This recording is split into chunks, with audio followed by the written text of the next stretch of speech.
Hello everyone, happy Tuesday to all of you who are watching my videos. So today I'm here to read a Course in Miracles lesson. And before I go to the new one, for today, I'm gonna go and do review real quick of the yesterday's lesson. Yesterday I was reading lesson 182. It says, I will be still an instant and go home. And the idea of this lesson was like, I remember I mentioned that before as well, like you never go home alone. You always go home with your brother, right?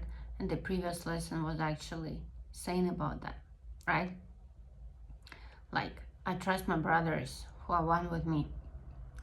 And the next lesson says, I will be still an instant and go home. So the first thing I would like to say is that for you to even be able to hear Holy Spirit's voice, or your higher self voice, you should be still. You should be quiet, because ego speaks first and speaks loud, right? And you should be still. Should be still and quiet. And that's actually a really helpful thing. At least it helps me a lot. Like, I'm gonna do this just an instant, right? What's gonna happen for just an instant, right? And the next instant is coming and you feel like you're okay with the previous one, right? And you feel like, you know what? I can do that like longer, right? I can do it again. Just an instant. Just an instant. I let this idea to sit in my mind. Just an instant, right? That's how it works. That's how you just accept these ideas step by step, right? And you make it easier for your mind, right, to accept them. And what the phrase to go home means, it's not like your physical home, right? Home where you are happy, right? Where you are now, actually, and Holy Spirit is telling you, like, I brought this example. It's not my example, actually, I've got it from Gary Renard, He always mentions that, especially during his interviews, like, imagine a child sleeping at night, and you can visibly see that child seeing a nightmare, right? And you are, as a parent, you're never like getting them waking up, like, wake up. No, you just sit quietly beside them, and you let them know, maybe comforting them with your hands, gently, and saying like something like, you are home, you're safe, everything is okay. And child can hear your voice through that nightmare, right? That's exactly what happens when you remember that everything that you see with your physical eyes is just a nightmare, right? And you are actually home. You are safe, you are loved, you are healed. There is nothing to fear. You are already home, right? And this way to go home is actually like the forgiveness, we use to go home, It's like you are already home. And the first words of A Course in Miracles that says that nothing real can be threatened, nothing unreal exists, So the idea that you go home is also the illusion, because you are already home, right? But we need to remember that, right? That actually, by practicing forgiveness, I go home, right? And to me personally, if I may say something, like my personal experience, the word home means a lot, because my whole life I was never having my own home. Yeah, like I was like constantly like a nomad, right? And I'm still actually dreaming about having my own home. Yeah, my home, exactly like the right word to say now is home. Yeah, not property, not house, just home. And it can be any place, right? Like wherever you may feel uh, peace. Yeah, wherever you may feel happy, right? It doesn't matter where. Actually, home is not a building. Yeah, it's not a house. It's a feeling inside you, right? And the more you practice forgiveness, the more you see light in your brother, the more you feel that home feeling. You know what I mean? Like that home feeling is like coming to you the more you use forgiveness, right? The more you practice forgiveness. All right, so and now I'm going to read the next lesson for today, lesson 183. It says, I call upon God's name and on my own. I call upon God's name and on my own. Actually, it's the same. You know why? Because I am the part of God, right? And I love this idea that a lot of religious people, yeah, they think that you need to worship Christ, yeah, because he came to die for your sins, yeah, he was being crucified, yeah. And according to A Course in Miracles, there is no such thing like sin, yeah. And J, yeah, or Jesus Christ, he didn't die for your sins actually. And not because it's like he didn't have purpose, yeah, for that life experience, yeah. I believe that was not his first life, yeah. He was having previous lifetimes. But anyway, the idea why that crucifixion, yeah, happened to him to show his students, yeah, to us, that he's not a body, right? Body is just an illusion, right? Mind is everything. Everything is in your mind, right? And also the most important idea that Jay was not suffering when he was crucified. Yeah, that phrase when he was like addressing that statement to his father, yeah, to our father actually, yeah, Father, why you left me, or something like that, yeah, because he was like you and me, right? He was in the body, and we tend to believe that we are being abandoned, right? And the idea of home is actually like you are homeless, right? When you have no home, it's like you have no place where you can feel peace and comfort, right? And that idea that you are homeless, you have been abandoned by your father here, it's not a good feeling, right? Because all of my life I had that feeling. My mother left me when I was like probably 11 years old. Yeah, she got married, and I was just abandoned by her. She just forgot about me. And I remember that I was like trying to make my own money, to make my own living, right? And I was pretty good at languages, yeah, I believe I am. And I was doing a lot of work, yeah, for other students, for little money, yeah. And also I was like working as an animator. I was doing a lot of work, yeah, like including cleaning stuff, cleaning places, people, places, yeah. So that was the feeling I got. The first stage of that feeling was when my father abandoned me, right? He got divorced, yeah. He divorced my mother, and literally he left me, right? When I was like 2 or 3 years old. And the next stage of that abandonment, yeah, it happened with my mother. Yeah, my mother left me, and that feeling when you are abandoned, yeah, like, Father, why did you leave me?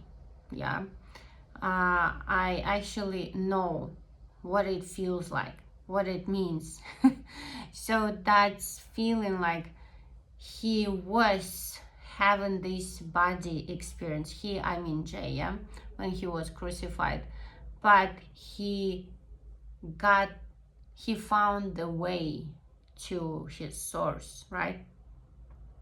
He found the truth, like you and me, actually, right? And that's exactly what he could do after crucifixion, to get alive again, right? And that's exactly what's happening to you. It's like, it's not about your body, right? Because students could understand that, yeah, when they see him again. But the idea is about that you are not a body, right? You are Son of God, you are awareness. And all the suffering, especially according to Gary Renard books, right? There is no pain without guilt in your mind, yeah, like guiltless mind cannot suffer, right? And I was asking this question to the Holy Spirit. Okay, Holy Spirit, what do I do about this guilt feeling? Yeah, I bring this to you. Please heal my mind, heal my unconscious guilt in my mind. So yeah, that's the only thing we can do, right?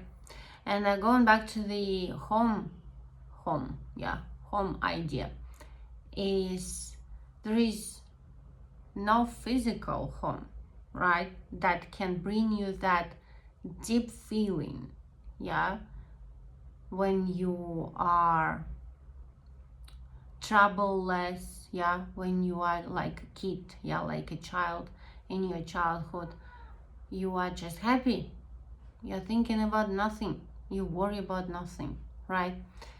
And that feeling about home is deep inside of you, yeah, and you believe maybe I can come back to my childhood house and feel that home feeling, right? But it looks quite like similar, but it's not, yeah. That home feeling you remember is exactly the feeling about your spiritual home, right? Okay, I call upon God's name and on my own, because I am part of God, right? And we are one. God's name is holy, but no holier than yours.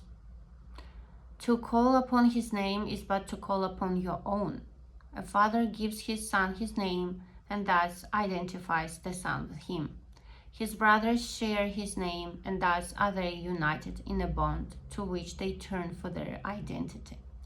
Your father's name reminds you who you are, even within a world that does not know, even though you have not remembered it. God's name cannot be heard without response, nor said without an echo in the mind that calls you to remember. Say his name, and you invite the angels to surround the ground on which you stand, and sing to you as they spread out their wings to keep you safe. Wow, they sing to you as they spread out their wings to keep you safe and shelter you from every worldly thought that would intrude upon your holiness. Repeat God's name, and all the world responds by laying down illusions. Every dream the world holds dear has suddenly gone by, and where it seemed to stand you find a star, a miracle of grace. The sick arise, healed of their sick thoughts.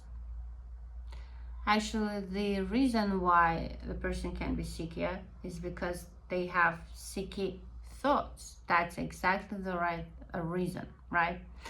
The blind can see. It's about that just the mindset has changed, right? The deaf can hear.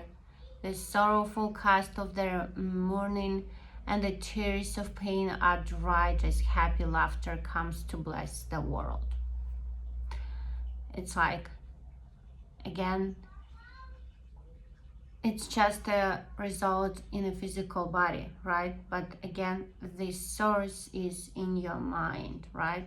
Which are thoughts, yeah? Sick thoughts or healing thoughts, right?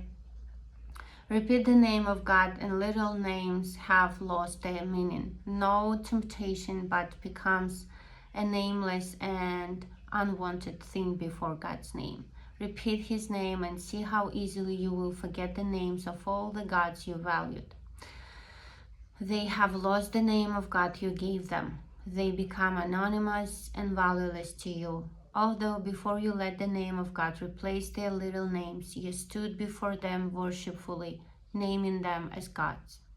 Repeat the name of God and call upon yourself, whose name is his. Repeat his name, and all the tiny nameless things on earth slip into right perspective. Those who call upon the name of God cannot mistake the nameless for the name, nor sin for grace, nor bodies for the Holy Son of God. And should you join a brother as you sit with him in silence and repeat God's name alone with him within your quiet mind, you have established there an altar which reaches to God himself and to his Son. Practice but this today. Repeat God's name slowly again and still again. Become oblivious to every name but his. Hear nothing else. Let all your thoughts become anchored on this. No other word we use except at the beginning when we say today's idea but once. And then God's name becomes our only thought, our only word, the only thing that occupies our minds, the only wish we have, the only sound with any meaning, and the only name of everything that we desire to see, of everything that we would call our own. Thus do we give an invitation which can never be refused, and God will come and answer it himself. Think not he hears the little prayers of those who call on him with names of idols cherished by the world. They cannot reach him thus. He cannot hear requests that he be not himself, or that his Son receive another name than his. Repeat God's name, and you acknowledge him as sole creator of reality. And you acknowledge also that his Son is part of him, creating in his name. Sit silently and let his name become the all-encompassing idea that holds your mind completely. Let all thoughts be still except this one, and to all other thoughts respond with this, and see God's name replace the 1,000 little names you gave your thoughts, not realizing that there is one name for all there is and all that there will be. Today you can achieve a state in which you will experience the gift of grace. You can escape all bondage of the world and give the world the same release you found. You can remember what the world forgot and offer it your own remembering. You can accept today the part you play in its salvation and your own as well, and both can be accomplished perfectly.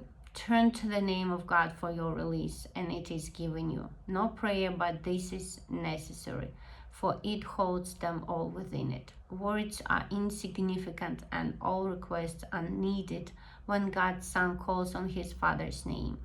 His Father's thoughts become his own. He makes his claim to all his Father gave, is given still, and will forever give.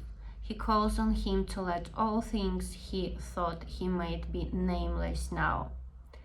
All the thoughts you were thinking without God, they are nameless now.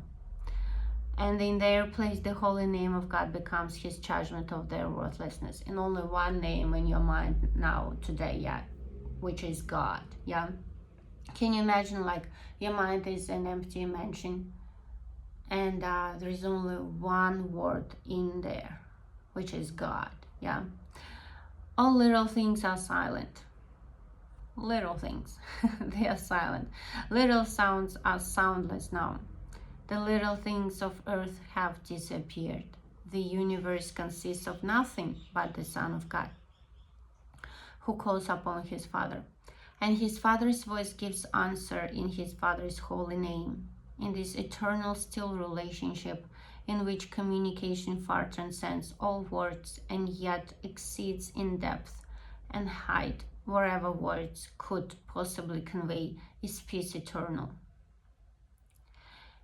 In our Father's name we would experience this peace today, and in his name it shall be given us. So that's the lesson for today. And again, the theme, the idea that we practice today, right, is that I am part of God, and God is the only inhabitor, yeah, or the only owner, whatever name you may use, yeah, for that, the only owner of my mind. Yeah, my mind contains only one word, which is God. Yeah, I call upon God's name and on my own. Today I practice only one word in my mind. Yeah, any other words I just forget, at least for today. Right?